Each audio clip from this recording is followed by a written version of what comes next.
What's going on, everybody? Eric here with Driver Lineup, world's okay steering wheel holder, and I'm checking in with you guys from inside a cave. Look at that. I actually had a video, I want to say like a year ago probably, where I did a good drive-through video. I was good.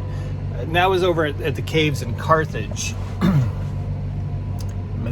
Missouri. This is the caves in Springfield. So I wanted to do a video.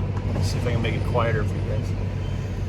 I wanted to do a video in here, but because this is a brand new truck and I'm not driving it after this load, I don't have any accessories in here. I don't have any, my camera is not properly mounted and secured.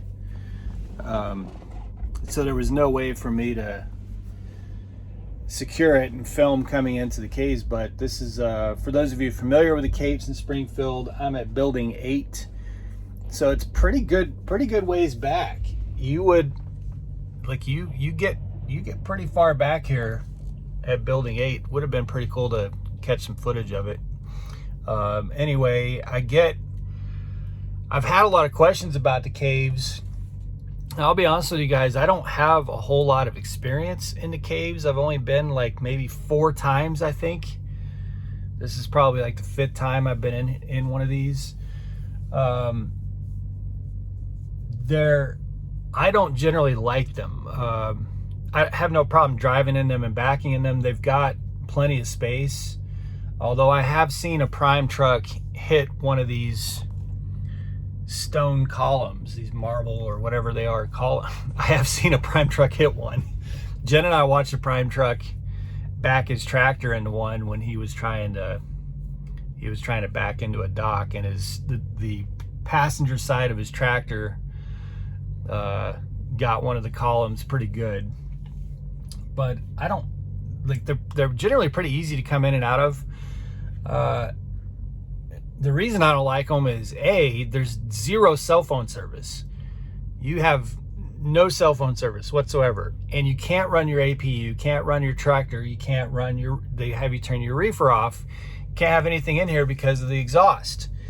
So it makes it, you know, if you're in for a long haul, if you're in these caves for 6-7 hours, it can be.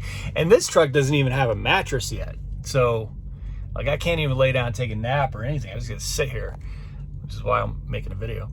But and then the second thing is, I've not had good experience with loads in caves. In fact, the last time that I picked up the time before the last one, which was actually in that video, we were in there for hours and hours, and only to find out when we got out and went to a scale that the load ran heavy. They loaded us late, they took hours and hours to load us, and then they loaded us heavy, which means you got to go back and go through the whole process in the caves again to get reworked. So I've just not had a really great experience. This one is going very well. In fact, Lineup, when I left this morning, told me that building 8 is a pretty fast unload, and he was right. My appointment was for 5 a.m. and at 5:10 they called me, and the second the trailer hit the dock, they were like, you can see that the truck is moving right now. Sorry, it's so fuzzy. There's not good light in here. Truck is bouncing around. That's because they're unloading me right now. So the guy came back and said, we'll have you done within 30 minutes. So this is an amazing experience to get right in right after the appointment time and be told you're going to be unloaded in 30 minutes. Freaking amazing. So anyway, that's my morning. After I leave here, I'm taking the truck to my driver. And man, this picture is really pixelated. It's because I don't have good light in here. Sorry about that, guys. Anyway, I've taken my truck to my driver over at Prime, leaving the keys with him. Got to do some quick paperwork with him, and then this truck is all his.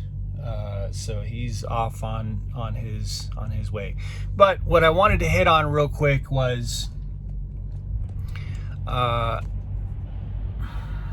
some quick thoughts about being on YouTube.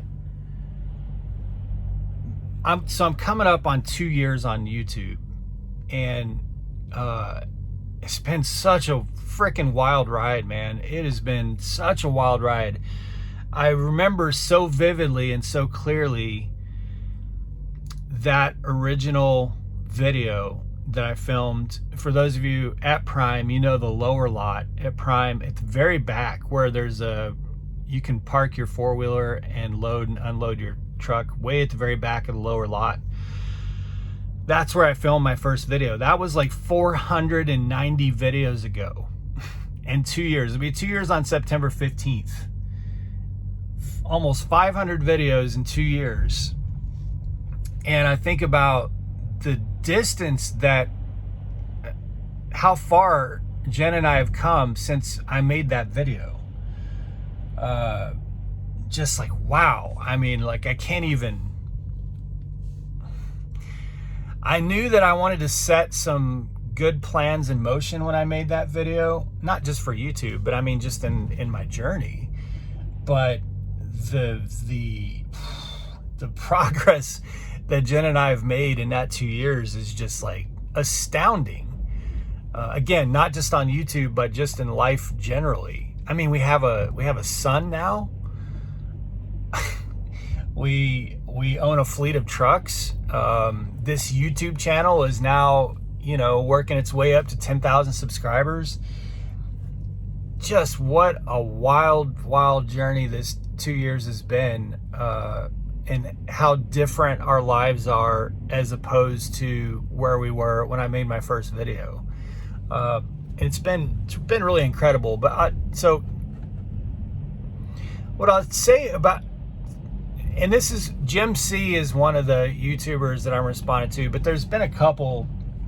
I was having a conversation with a driver yesterday who wants to start doing YouTube, and then Jim C was asking some questions on my live stream yesterday. And I guess it's hard to give advice because every YouTube channel is going to have their own unique flair, their own style, their own vibe, their own, so like you can't really try and do what someone else is doing. But if you're thinking about getting on YouTube, or if you're on YouTube, I'll say that two of the most important things that you can do, is get plugged into community. I mean, we were very aggressive with that at the very beginning. We have our own Discord server with 1,000 drivers. I have 1,000 drivers' emails that drive for Prime or have driven for Prime that I can email 1,000 drivers right now. So, getting very plugged in and making friends and networking. I mean, Jen and I have lifelong friends that we've met and made through this YouTube channel. That has been absolutely paramount. And then the second thing that I would say is that you need to find ways to relate what you're going through, to make what you're going through a relatable story. As Jim C was asking yesterday, how do you talk so much? How do you come up with so much to talk to? Because he was saying he can't think of what to talk about after 2 or 3 minutes. And that is key, because if you just, if you're just talking about the same thing that another 100 YouTube channels are talking about, then there's not really anything to listen to. The channels that I listen to are the most are people who are explaining things to me in a story format. I want to hear your story. I don't want to hear that. I don't want to hear you say, I met this pilot, showers are dirty, so that happened. No, I want to hear what do you mean dirty? Was the drain plugged and it flooded around your feet? Was there shit on the walls? Like, what do you mean dirty? You know, you really gotta get into the guts of it. And when you do, all your viewers are gonna be like, oh yeah, I've seen that. Yep, I've been there. I dealt with the same thing.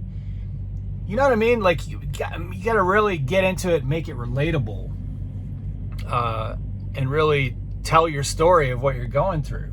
And, you know, people are either going to like it or they're not. They're going to relate to it or they're not. I find generally that most of this audience relates to what I'm going through.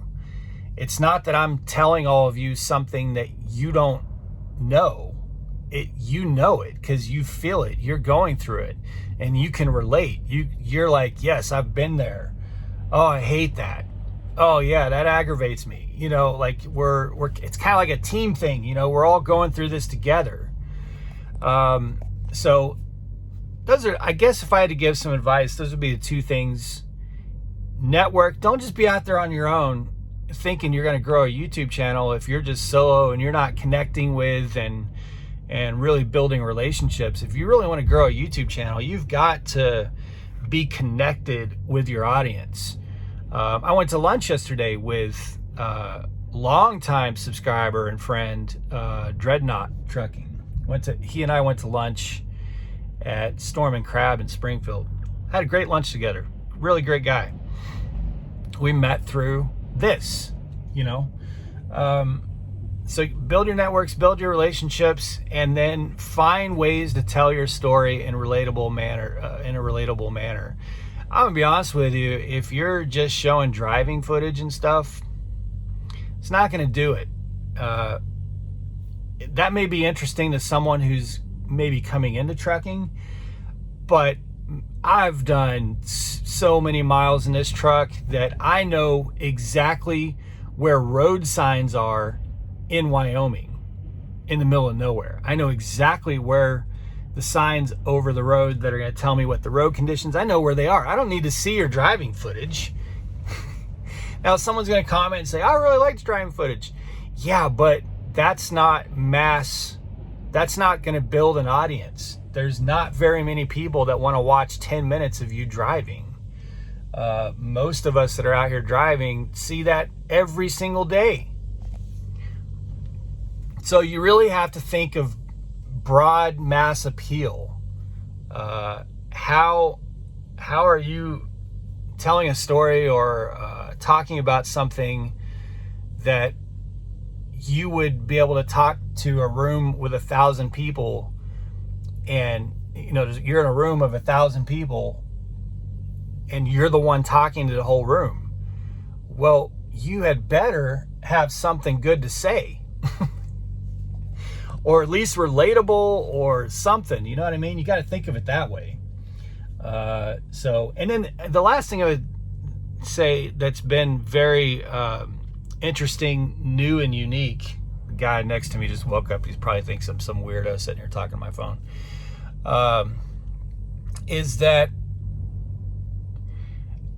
I didn't realize when your channel grows to the point that mine has, of how much more responsibility comes with that. And so it's a blessing and a curse, you know. Like there's been a couple instances, one recently, where I've gone to YouTube to convey information that I've acquired, and then have some heat come back at me from those who didn't want me to convey that information.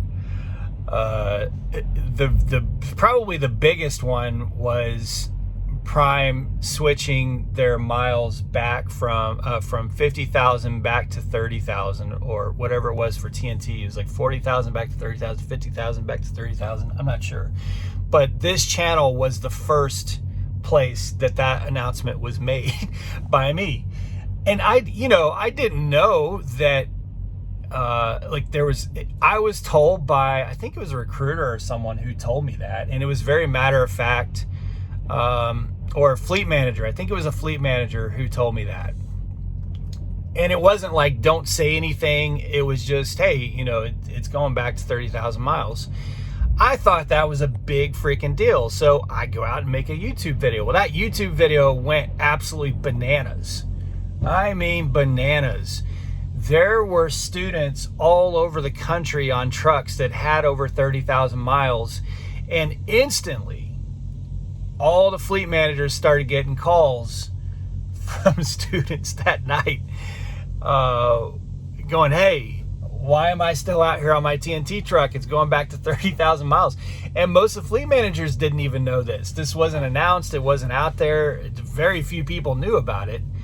And I'll just say that I was contacted pretty quickly. And it was like, hey, we need your help to, you know, clarify, like clear the air. And Prime ended up making an announcement like the next, I expedited their announcement. I'll just put it that way.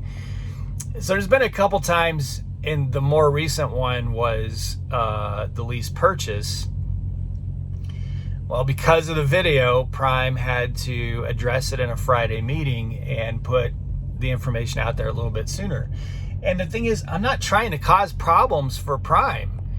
Like, when information is given to me by a reliable source that isn't said to me, that when I'm not told, hey, you can't talk about this, like anyone at Prime, if you're giving me information that's not out there yet, and you don't want it out there, you had better tell me that you don't want it out there. Because if you don't tell me that, you know, I'm probably going to put it on YouTube.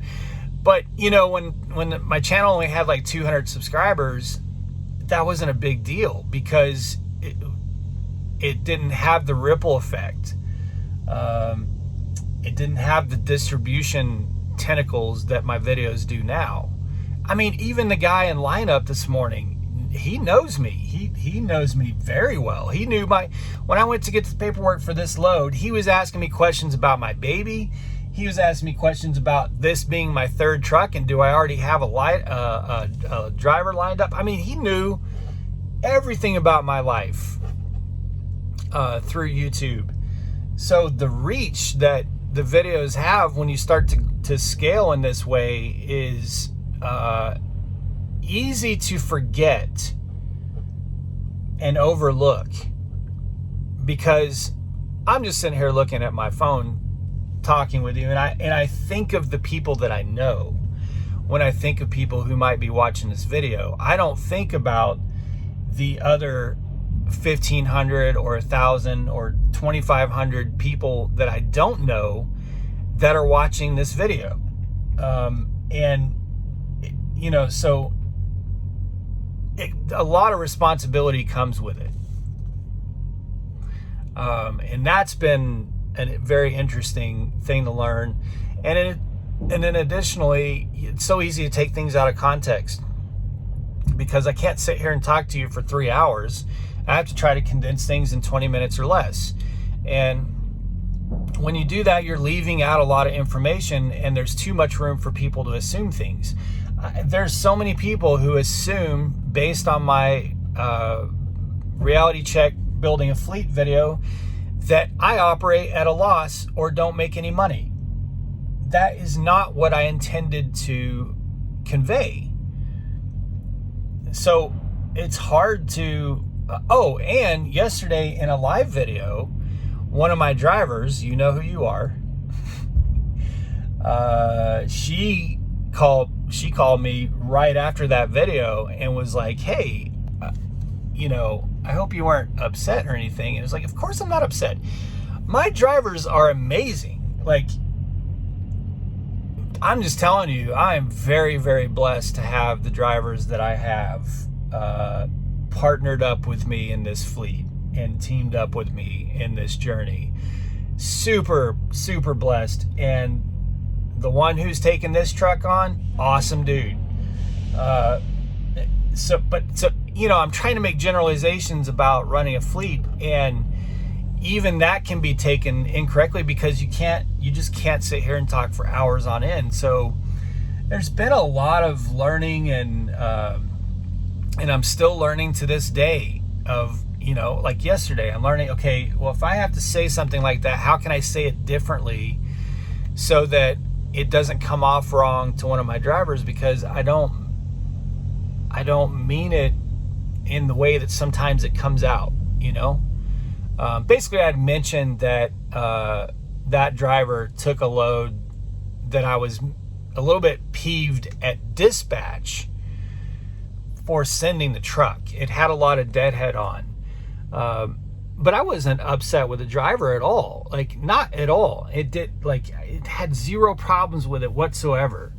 I was just like, I just wanted to strangle someone from weekend dispatch for, you know, for the cluster that they created. Now, it wasn't as bad as I thought it was when that driver explained it to me. But when I sit here and say I'm peeved that a weekend dispatcher sent that load, it came across wrong to the driver, because the driver is thinking, well, is he upset that I took that load? No, of course not. I'm not upset at all. Like, I have no complaints, not one single complaint about any of my drivers, not one. Like, there has never been a time where I've talked to Jenna and been like, oh, this driver, you know, like, my drivers are amazing. So, but it's just, you know, you have to think about, I want to make sure my drivers don't take anything wrong. I want to make sure that I'm not upsetting, you know, really kind of putting something out there that shouldn't be for Prime. I want to make sure I'm not putting out wrong information. There's a lot of responsibility with it. So anyway, it's kind of my thoughts on 2 years in. My load is unloaded, guys. It was 20 minutes. Look at that, the whole duration of this video. So I'm going to get out of here. Be safe, make good decisions, as always, drive, thrive. Talk to you guys soon.